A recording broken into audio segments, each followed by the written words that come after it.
Hello and welcome everybody to Footy Talk. I'm James Graham, your host. Got Greg Inglis in the house. How are we going, Greg? Yeah, well, I've been better. Not as, a little bit more tired this week than previous weeks. Is there a reason for that? Yeah, there is. Obviously, the week didn't start off not to the way I wanted it to do. But saying that, it's Mother Nature, you can't control it. So... What happened, mate? Oh, well, first of all, my plane was delayed by maybe two and a half hours. I was obviously travelling for work on the Monday. I was supposed to go to a school to present my program, and only had half hour, 20 minutes with them in the end. So I fast forward to yesterday, got home about 7 o'clock, 7 p.m. that is. Obviously, flying in here about 50 minutes to an hour to drive home. Stayed home for an hour and a half, and then I had to come back into Edgecliff here in the city for, get an MRI on my neck. Got in there, referral there, about to sit down. Oh, sorry, Mr. Inglis, we rebooked you till Sunday. And this is at 10 p.m. at night. Oh, so I get home just after 11. And long drive. Oh, mate, and little baby, little Lee's already asleep.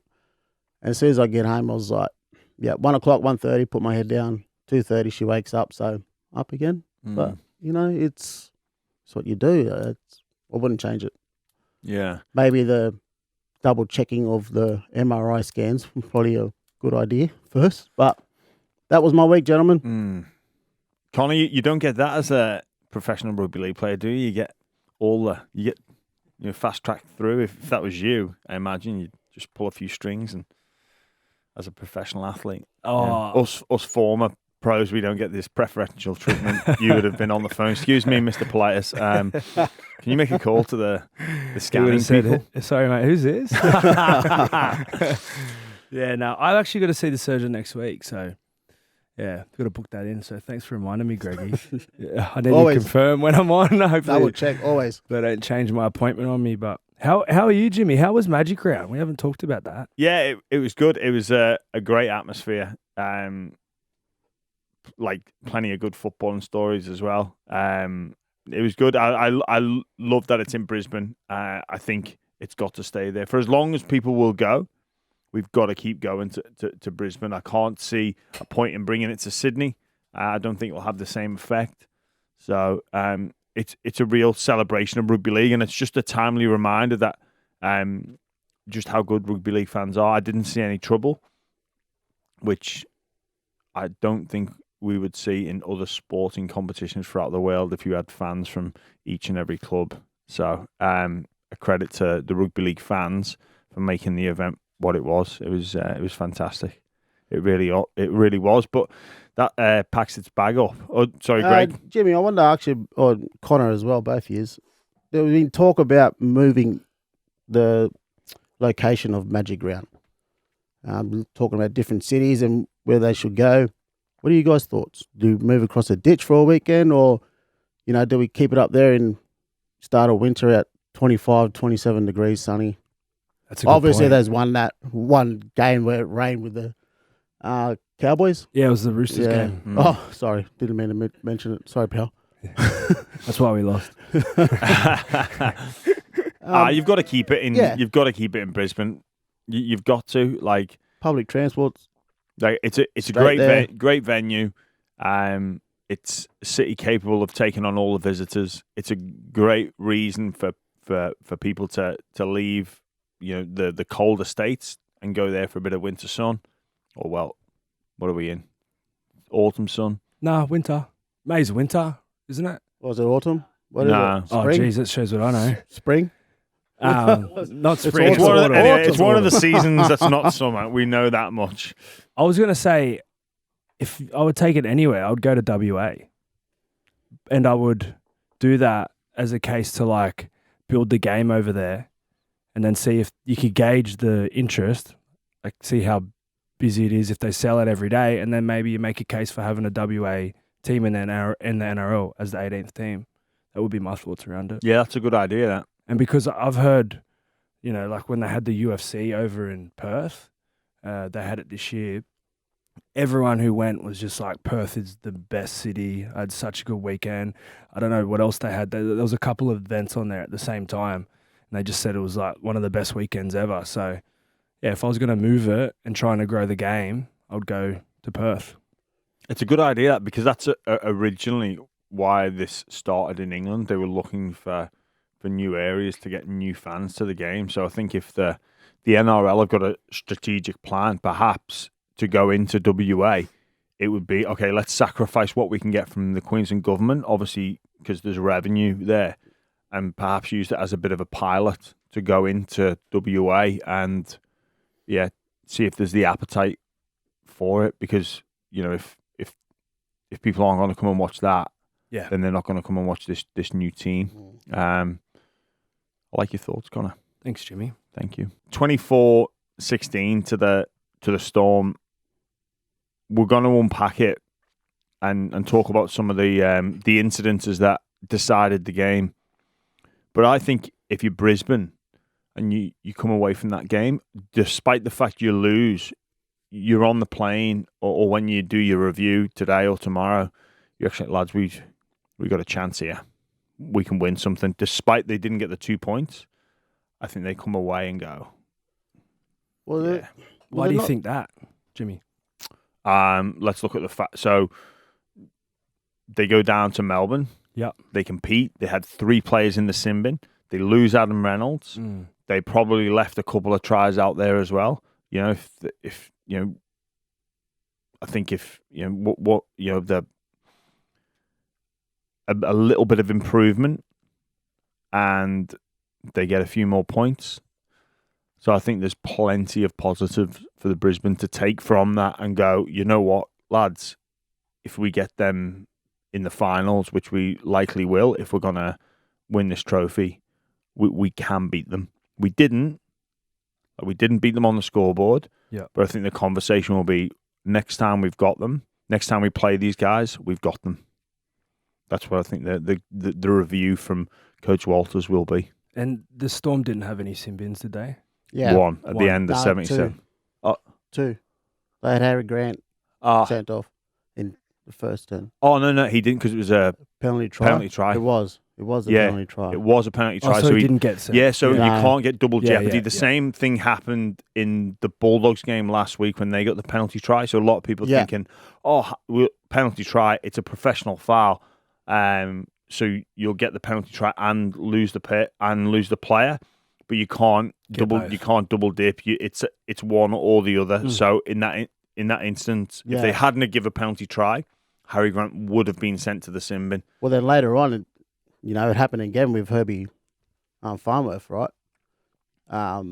Ezra Mann was in the facility of that where the ball was going, so he got 10. It wasn't a penalty try because the play couldn't get there in time, right? Yeah, there wasn't conclusive evidence to say it's going to be a try. Yeah, sorry, my bad about Harry Grant, but it goes back on being me personally, the bunkers having too much say into it, being too much involved.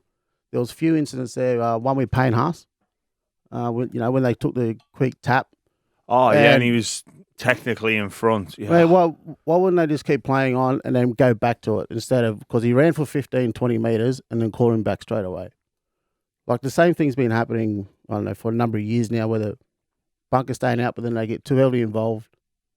It could cost the team making the finals, playing in the prelim, could cost an Origin, could cost the team, a GF. Well, this is where what everybody is automatically going to turn to.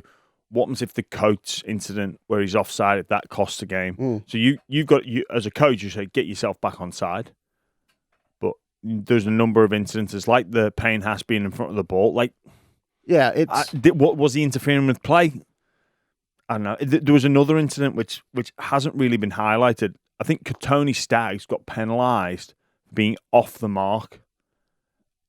When he was coming through blocking the kicker? He played the ball. Yeah, well, it looked like Flegler was going to get penalised for blocking the kicker.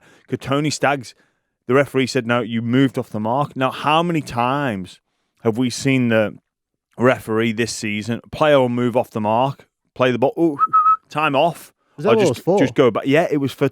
That's what they said in the commentary. That's ridiculous. Tony Staggs was off the mark. I've never seen that called. Well, how many times, like if that did happen, how many times does the ref, like you just said, blow time off and say, walk back to your mark? Yeah, every time. All every the time. time. So, look, in terms of last night, so much fallout from it. And what frustrates me as a watcher, and I know frustrates all the stakeholders in the game, is, okay,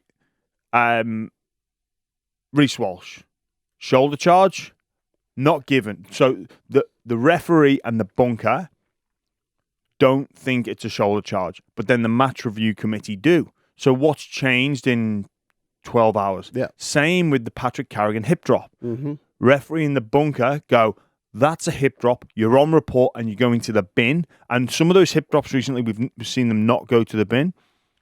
12 hours later, match review committee go, no charge. So Nothing. 2 incidences there that could be game defining that go, one group of people say it is and the other group say it isn't. And they're meant to be on the same page. This isn't 2 fans going, oh, that is a hip drop. That's not. This isn't a Broncos fan and a Storm fan, around a couple of beers having, a bit of friendly banter, go, no, that is, it isn't, or that's a shoulder, he tucked his arm, but he's a try save. That this isn't that. This is the people that are in charge of our game that 12 hours after the incident have come up with different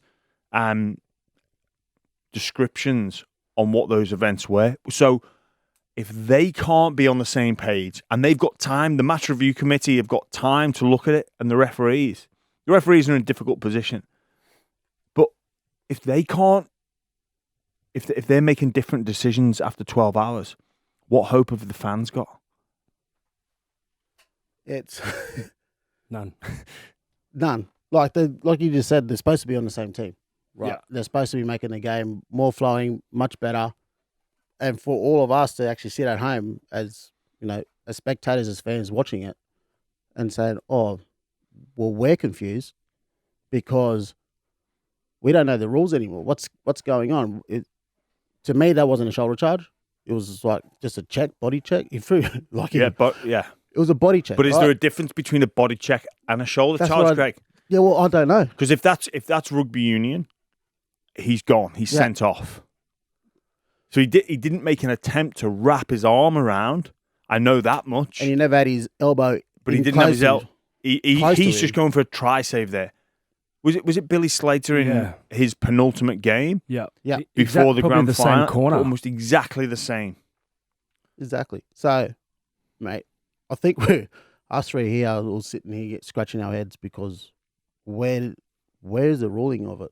With that Pat Carrigan, I don't, what are you supposed to do? You're coming in from the side, you bring in, what is he, 98 kilos, 95 kilos? I don't know.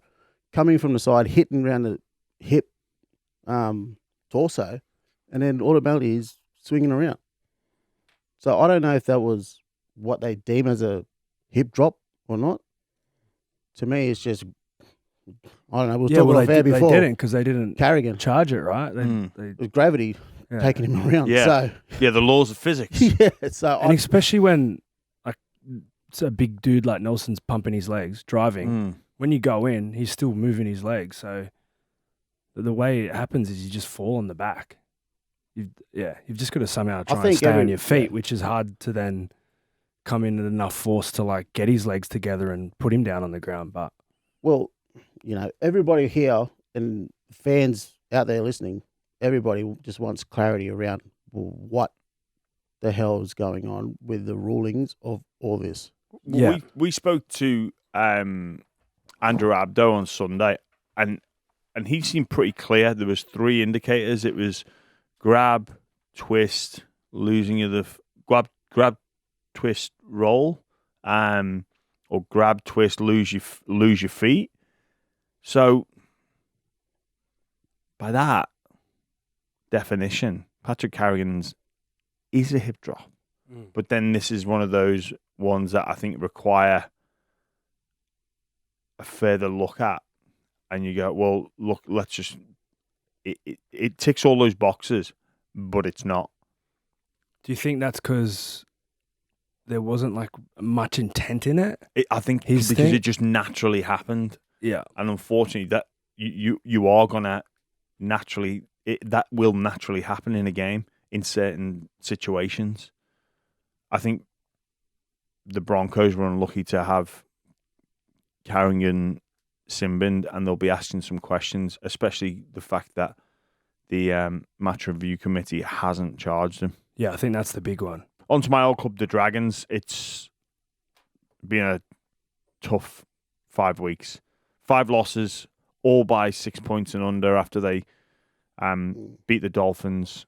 They had an opportunity to win on the weekend, lost to the Tigers, who are now 2 in a row. I want to ask you two and give our listeners some insight. A lot of noise around the coaching future. Just how's life as a player when the noise just keeps coming? It's, I don't know. Well, this is where your leadership needs to step in, right? Bunker down, turn around, and just, us first, the rest mentality. I guess that's what creates. I don't know. Like it's what creates a bond between the players or the club itself. With the Dragons, is it Cowboys this week? Yeah. Yep. So they're traveling up there. I think they stayed up. They left Brisbane. Brisbane and stayed up there. Or stayed on the Sunshine Coast and then go up to Townsville. Look, that could be like a turning point for them where they can get up there, stay around each other, bond more, and you just never know. But this is where you need, as players, you need to stay together, group in, and bunker down, and have that. I already said that mentality of us versus them. The rest, they shouldn't be worried about anybody else, but what they need to do as a team, as a whole, and go out there and perform. That's what we used to get paid for, right, Jim? So just get in. Mm. What's your thoughts, Con? Yeah, I agree with you, Greggy. I think it's tough. It's definitely a really tough place to be. In my second year at Newcastle, we were in a similar boat where there was a lot of rumblings about that Brownie was going to be moved on and that we would have a sort of a new coach for next year. And I think it just creates a bit of uncertainty in the joint, and like it's more of a subconscious thing. You don't really like talk about it or address it, but then you start to think, like if the coach isn't going to be here, how's my spot for next year? Like what's going to happen there? There's just like a whole bunch of things that come with it. And, I think what happened in the end, Brownie left early, and then, then they're on the search for a coach, and it kind of, I don't know, stopped that conversation. I feel like the Dragons are in a hard place because it seems like they're going to move on from Anthony Griffin, and even for them to like recruit for next year and stuff, that like how do they sign players when no one knows like who the new coach is? But from the players that are there, I think they've just exactly what you're saying, Greggy, use what everyone's saying is motivation, but you've also got to like sort of withdraw from it and not be reading, as hard as it is, like not be reading it. And even if it takes deleting Instagram or, I remember like there was a period there, and especially being in Newcastle, it's a very footy mad town. You just didn't even want to leave the house sometimes. Like, it just sort of, and as a player, like you're as annoyed as the fans are about it. Like, you're hurting as much, or if more, because like it's your life, it's your well-being. This is what you do to provide for everyone. And, if you're not playing well, you start to think like, how like I need to get back to the form. Otherwise I'm not going to be here next year. This is the point, when you talk about leadership, it's Benny Hunt's 300th game this weekend. And we talk about narratives. Perhaps the narrative should shift that we've got to perform for this man, especially what he's done for this club. But as the leaders, do you get real with the lads and say, boys, whether or not the coach is here, if someone else comes in, you think he's not looking at these games? Mm-hmm. You think he's just going to be okay with this? Or do you think he's going to look and say, who's the weak-minded ones? Who's the ones that are looking for the exit? Not just going to come and be okay with this. He's going to be, this coach is going to be analysing each and every move. And I know that they've spoke with Jason Riles, and he'll be analysing all of this. Absolutely everything. And I think, you spoke about the fans and the Dragons this year. It's just been storyline after storyline where the fans are getting, and every right to be incredibly frustrated with some of the things coming out of the camp. We had Moses Suli earlier on in the year, and then Jack Baird recently in an interview this week said this. Fans don't really know too much about footy, I don't think. They've got a lot to say about people on the field, so I don't think they've ever played a game of footy. But no, I feel sorry for Hook. It's us out there playing, so we should be the ones to blame for. But fans are good for the game and stuff like that. But it comes to a point where you can't cop so much criticism, I guess, over the players and the coaching staff. So that was Jack Baird speaking this week. It's like almost a reaction, right? Frustration, That's reaction. Yep. And you can kind of hear it in his voice about it. So he's, like you said, Connie, he's even walking around and fans are asking him, oh, what's going on with Hook? When's Hook going? How come you boys ain't performing? Et cetera, et cetera. And it's just a reaction. It comes from frustration, from all that build-up, what's been happening in the last 5 weeks. Like it's been, like you said, it's only happened this week, that interview. So it's obviously playing on their minds a fair bit for them to come out and just say this. And, it's... but again, without the fans, we don't have a game. Look, Connor? Yeah. I could see you're heading up over there, Jimmy. Yeah. All right, Connor. No, I think, you can just see it's definitely a reaction. I think he tried to clarify his comments yesterday.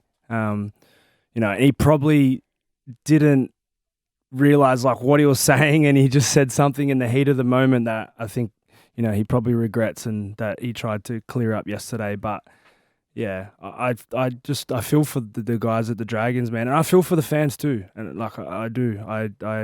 It's tough, right? The game is what makes some people so happy, and when your side's struggling and your team's consistently in the headlines, it's hard to be a fan, but it's also hard to be a player in an environment like that. And Jimmy, I really like what you said before about, and that's probably why you're such a great captain and such a great leader. And it's like, all right, we've got Ben Hunt's 300th this weekend. Let's play really well for him, and then also Hook might not be here next year, but hey, every game that you're playing right now, you're auditioning for the coach that's coming next year.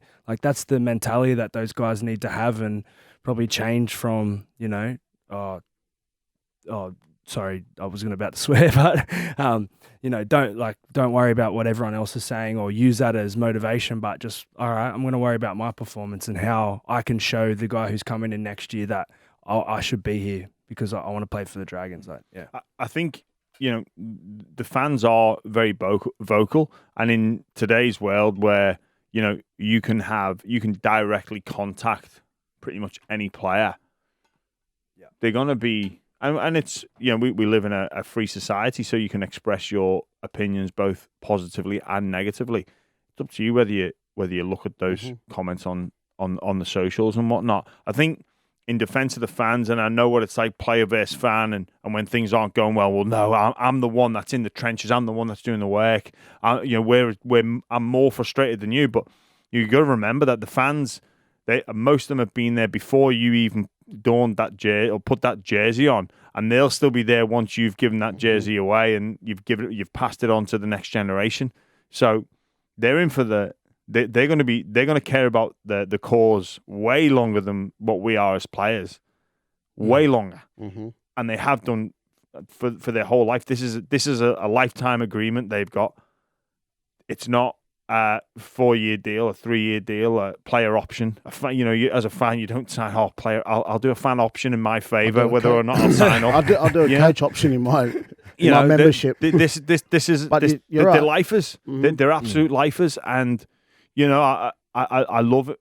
The overwhelming majority are incredibly positive and appreciate what you do, and you get a few that disgruntled and want to voice their opinion because they care about the cause as well. They care about the club. Mm-hmm. I think with Jack, it is a reaction, but you put your head in your hands and you go, mate, what are you doing? Mm.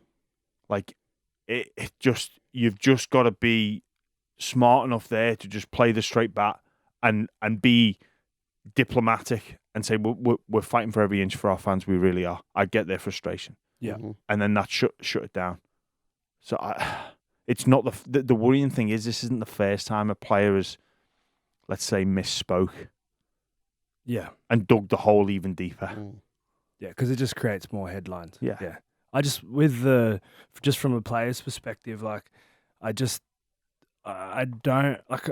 I understand that fans are frustrated and that they want to voice their opinion, but also when you're doing it to players, and because we're very accessible now in the Instagram DMs or whatever it is. Like, remember that the players that you're about to abuse or whatever are humans too, and like they're going through their own stuff. So, I see both sides of the coin here. Yeah. I certainly understand from the fans' perspective, but I also don't like how some people will go and go into DMs and abuse people and stuff. Like, yeah, voice your opinion, but maybe just don't be so mean.